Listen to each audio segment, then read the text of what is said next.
This crown-wearing girl is a top dancer of a major theater in Russia. With her graceful figure, she has countless wealthy and powerful admirers every day. But this girl named Dominika only focuses on dancing. Because her mother's leg is ill, Dominika is forced to maintain her peak career status to get free physical therapy and housing provided by the theater. However, life is not always smooth sailing. While Dominika was dancing on stage as usual, her nightmare struck. Her leg was accidentally stepped on and broken by her dance partner. When Dominika woke up, she was in a hospital bed. Her leg was held together by metal pins, indicating she had just undergone surgery. Dominika understood that her dancing career was over. 3 months later, Dominika was discharged from the hospital, and she could walk on her own. When she returned home, she found a man in the house, her Uncle Ivan, who came to visit them. Uncle Ivan was the deputy director of the intelligence agency, and due to his busy work, he rarely visited them. When Dominika made tea for Ivan, he offered to help her with work and left a document behind. After Ivan left, Dominika returned to her room to look at the document. She found a tape recorder and a stack of photos.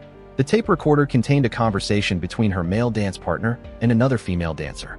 It turned out that another female dancer coveted Dominika's position and had seduced her dance partner to plan the leg breaking to steal her position. Dominika, in anger, ran to the theater and found the couple in the bathroom. She then attacked them with a stick. Dominika then panicked and ran out of the theater, calling an ambulance as she feared causing fatalities. After that, she returned home and found her mother in pain on the floor. It turned out that the conservatory had stopped paying, so the nanny who always took care of her mother no longer came to work. To take care of her mother and stay in the city, Dominika decided to find her Uncle Ivan to see if there were any opportunities. But Ivan, being a cunning man in the Russian intelligence agency, didn't help anyone for free. Even if it was his own niece, she had to do him a favor first. Ivan told Dominika to go to a big hotel at 9 o'clock on Friday night, take a bath, put on a pre-prepared dress, and sit in the most eye-catching position in the bar lobby to attract the attention of the tycoon Dmitry. Start a conversation with him and go to the hotel room together. Take advantage of his inattention to swap his phone. But unexpectedly, Dmitry was very rough with her. Just as he was about to do something inappropriate, an assassin wearing a helmet appeared behind him and strangled Dmitry with a wire. Dominika was terrified and could only obediently follow the assassin's instructions. He used a silenced gun to shoot the door lock and led Dominika down to the garage. After dealing with the bodyguard, he took Dominika to a secret room in the hotel on a motorcycle. The assassin took off his helmet, revealing his true face. At this moment, Ivan also entered the room. Ivan seemed to have turned into a different person, cold and ruthless. He said that because Dominika had seen the assassin in action and his face, she only had 2 choices. One was to be sent for professional training and become a Russian spy. The other was to lose her life right now. Obviously, Dominika could only choose the first option. Before going to training, she went home to say goodbye to her mother, who only gave her one important piece of advice. With this Uncle Ivan, you must protect yourself and not block all your escape routes. The car that picked up Dominika drove on a snow-covered highway. She knew that after this trip, her life would change, and she could never go back. Dominika was taken to a harsh, cold land, the secret military school number 4 of Russia in Siberia. The female instructor who greeted her first gave her a copy of the school's rules. Under no circumstances should she reveal her real name or any other personal information. In the school, all students were called Sparrows, and they were all young men and women sent from all over the country. One of the main lessons was how to find the opponent's weaknesses and exploit them. After the female instructor finished speaking, she called Dominika and another male student to the front and told them to strip naked in front of the whole class. Dominika looked at the female instructor in disbelief, but the female instructor told her that from the moment they were born, their bodies belonged to the country, and to repay the country, they had to forget their dignity and morals. In addition to learning to forget her dignity, Dominika also learned all kinds of skills such as shooting, lock-picking, and tracking. Just like her Uncle Ivan said, Dominika seemed to be born a good seed for espionage. Every subject was excellent, but because she was always outstanding, she made others envious and jealous. One day, while Dominika was taking a shower, a naked male student suddenly pushed her against the wall. This person had been dissatisfied with Dominika for a long time and wanted to conquer her by despicable means. But Dominika couldn't be easily conquered. She grabbed the steel squeegee and knocked him down. This incident led to the headmaster calling Dominika into his office, but strangely, he didn't blame her for hitting her classmate.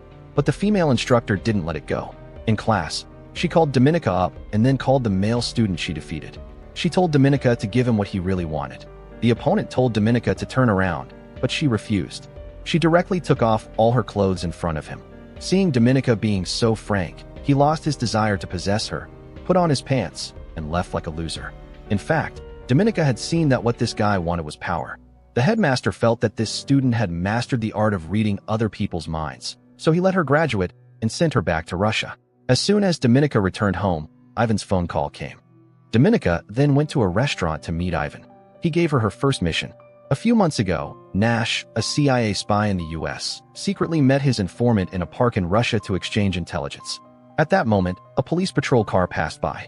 Seeing the informant being stopped by the police car, Nash directly pulled out his pistol and fired several shots to attract the attention of the police. Thanks to this, he rescued the informant. Nash ran straight to the US embassy and was safe. Nash then returned to the US for a while, but now the Russian security agency has discovered that he is in Budapest, Europe. To find out who his informant was, Ivan decided to send Dominika to approach Nash. Dominika didn't want to be a spy, but Ivan promised that if she completed this mission, he would set her free. Having no other choice, Dominika had to go to Budapest. She was arranged to stay in the building of the Russian Security Bureau. Her roommate was a senior spy named Marta. Having worked here for many years, Marta reminded Dominika that the station chief here was a lecherous old man. When meeting him, she should pay attention. As expected, Marta was right. He saw Dominika, and his eyes lit up, looking for opportunities to get close to her.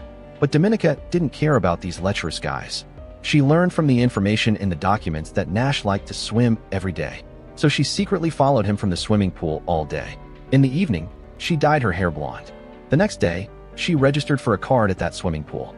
When filling in personal information, Dominika hesitated for a while and finally tore up the registration form with a fake name. She then wrote her real name, which was equivalent to revealing her true identity to the opponent. Dominika, wearing a sexy swimsuit, walked past Nash, deliberately attracting his attention. And when she left the swimming pool, Nash called her back. Unexpectedly, Nash had noticed her presence since yesterday. He also recognized that she had dyed her hair. This showed that he knew Dominika was deliberately approaching him. Hearing this, Dominika got on the bus with a slightly tense mood, but when the bus left, she smiled. The next day, Dominika went to the swimming pool as usual, but Nash was nowhere to be seen today. When she returned the key, the staff couldn't find her information form. It turned out that her registration form had been stolen by Nash, who had investigated Dominika's real information. He then reported it to his superiors, who learned that she used to be a dancer and, more importantly, that she was the granddaughter of the deputy director of the Russian security agency. Moreover, Nash felt that this woman used her real name, which must have hidden motives.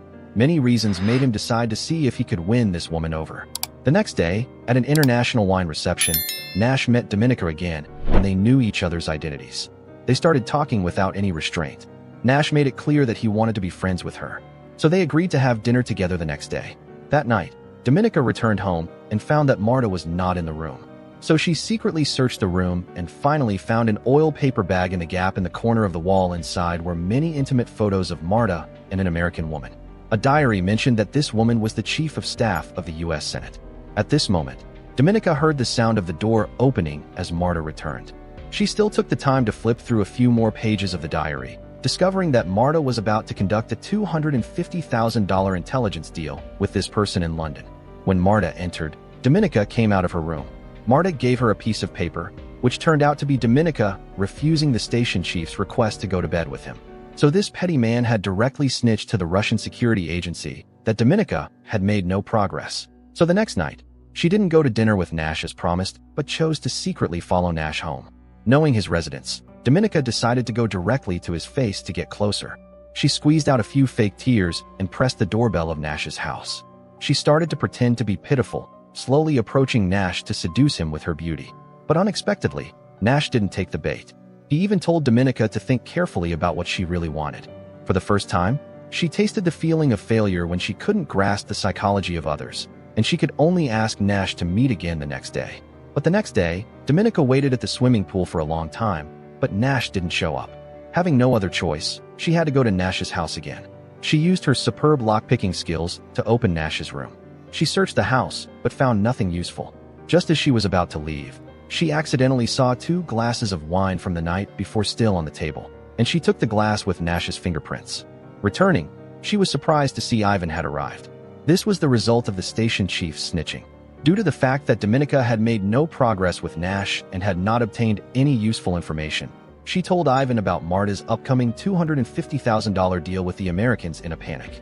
At the same time, she lied that this was something she and Marta were doing together, and she wanted Ivan to give her $250,000 first. Ivan understood that this intelligence could be important, so he temporarily let Dominica go. When he was about to leave, Ivan remembered that he had forgotten to take his coat. Dominica took the initiative to get it for him, and she accidentally found Ivan's passport and quickly memorized the number on it. After seeing Ivan off, she turned around and saw Marta holding a gun in front of her. It turned out that their conversation had been overheard. Marta questioned Dominica why she wanted to take the target that she had spent more than a year to achieve. Dominica knew that Marta couldn't get a big sum of $250,000, but she could make the director of the Russian Security Bureau pay the money to help Marta complete this deal. Marta was very curious why Dominica had to risk her life to complete the mission, so Dominica told her that she had seen the assassin under Ivan before. This should not be told to anyone. If it was revealed, Dominica would definitely be silenced. But her action indirectly harmed Marta's life. After this storm, Dominica went to the train station to buy a ticket to Vienna. Then she went to the door of a local bank. Looking through the glass door, Dominica targeted a young male employee who looked quite inexperienced as her prey. When the bank closed, Dominica pretended to rush to register a new account, and the person in charge of locking the door was the male employee she had targeted.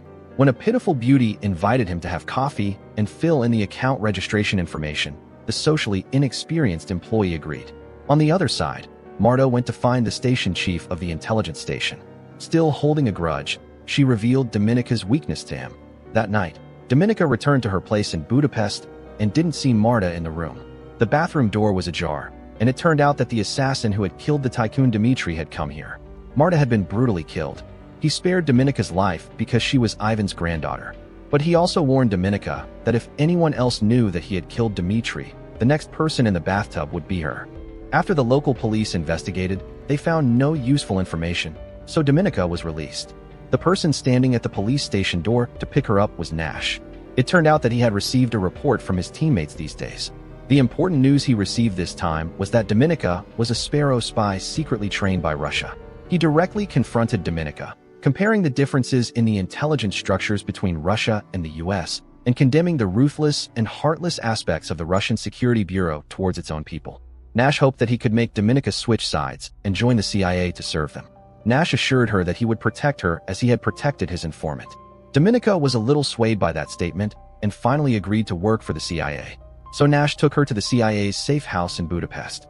Here, 2 CIA executives were waiting for her. For safety reasons, they put a lie detector on Dominica and asked her many questions to determine if she really wanted to join the US government. But this type of test was ineffective for a well-trained spy. After the test, Dominica also made her own conditions.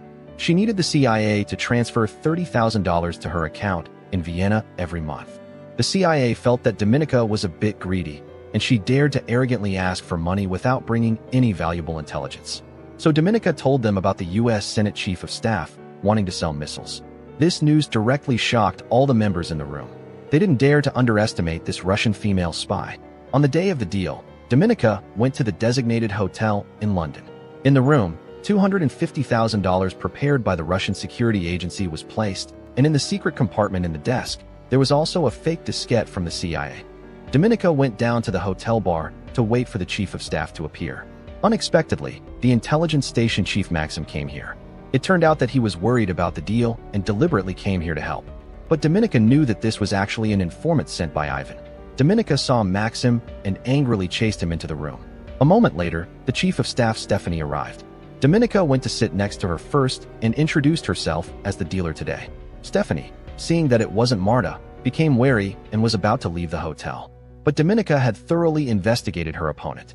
She knew that Stephanie was in dire need of money, so she persuaded Stephanie to go to the transaction room with her. Seeing a bag full of money, Stephanie was no longer wary.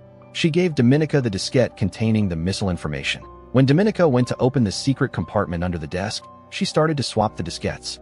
But the operation time was a bit long, which made Maxim suspicious. The CIA employee who was still observing in the next room couldn't sit still anymore, so she rushed over to ring the doorbell of Dominica's room, thus luring Maxim out to open the door, pretending to be a hotel manager asking for customer reviews. Thanks to this, Dominica had more time to act. Finally, she successfully pulled off the switch. Dominica had completed the deal with Stephanie, and before leaving, she told her to leave in an hour.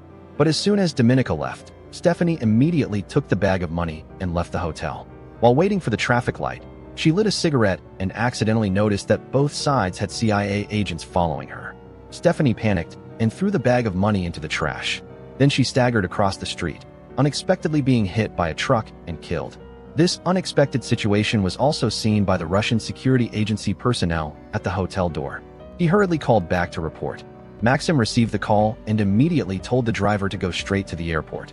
He told Dominica that the director of the Russian security agency wanted to congratulate them, so he decided to fly back to Moscow immediately. Then he asked for Dominica's diskette and passport. She realized the danger signal, but at this time she could only pretend to be calm. At the same time, Nash had obtained the diskette from the hotel and was about to leave when he received a call from his superiors. Hearing about Stephanie being hit by a car and killed, Nash knew that this situation would definitely affect Dominica's life. He hurriedly drove to the airport, hoping to save her. He caught up with Dominica, who was queuing to enter the waiting area. Dominica turned around and saw Nash, but she shook her head at him, signaling him not to act rashly. Nash could only be completely powerless because he knew that Dominica's trip was likely to be dangerous.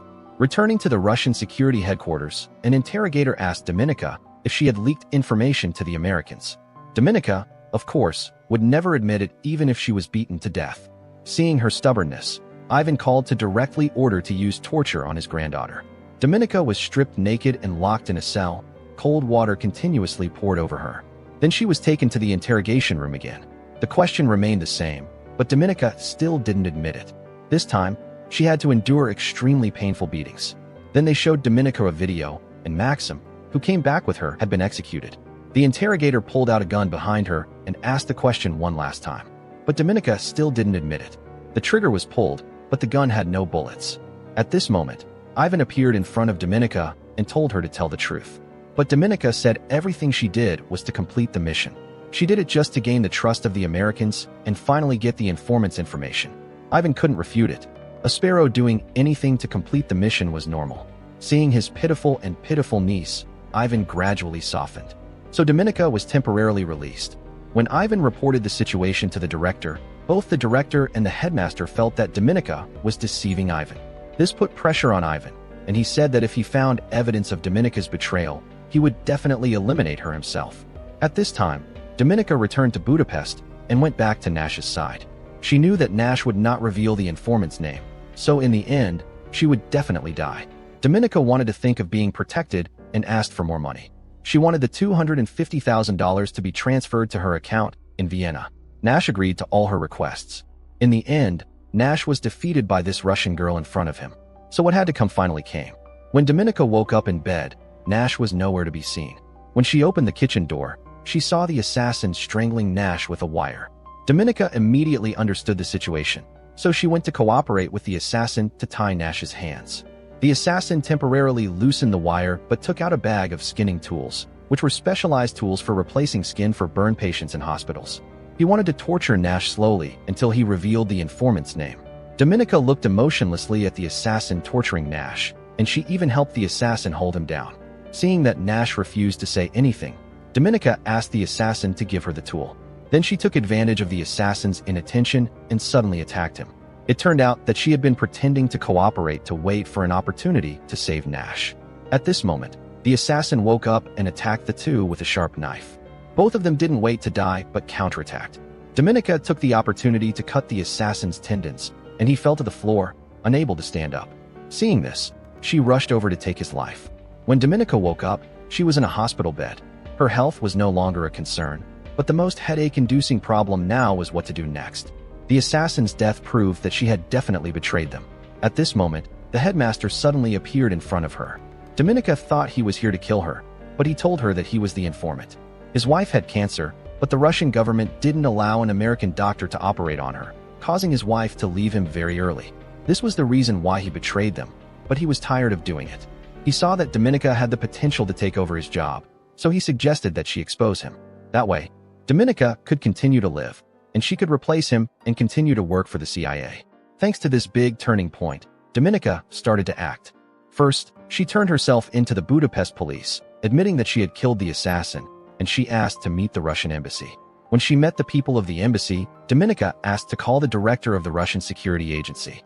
She wanted to directly report the name of the internal target and use this information to exchange for her life. Dominika reported the name of the mole to the director over the phone. At the same time, the headmaster returned home and didn't lock the door. He just sat on the sofa, quietly waiting for someone to arrest him. Dominika was taken to the airport by the police. The CIA had been waiting here for a long time, and Nash quietly looked at her with disappointment in his eyes. This woman had finally completed her mission. At this moment, a Russian helicopter flew over, and they brought the spy. When Nash asked the Russian side to remove the hood to identify the identity, unexpectedly, the person brought was not the headmaster but Ivan. At this time, Nash knew that Dominika had deceived them, but at this time, Nash couldn't expose the truth. They confirmed that it was the target they wanted to exchange. It turned out that the name that Dominika had revealed to the director was not the headmaster, but her uncle Ivan. After the director sent people to investigate, they found a used wine glass at Ivan's house. In addition, they also found that Ivan had a secret account in Vienna. The Americans had transferred $250,000 to it, and the encrypted information in the diskette that Ivan collected from Dominika was also from Vienna. A series of evidence left Ivan with no way out. At this time, Ivan said his last words in Dominika's ear, then he continued to walk towards the Americans. But Russia couldn't let a traitor leave safely. They had long been ambushed to shoot Ivan in the head.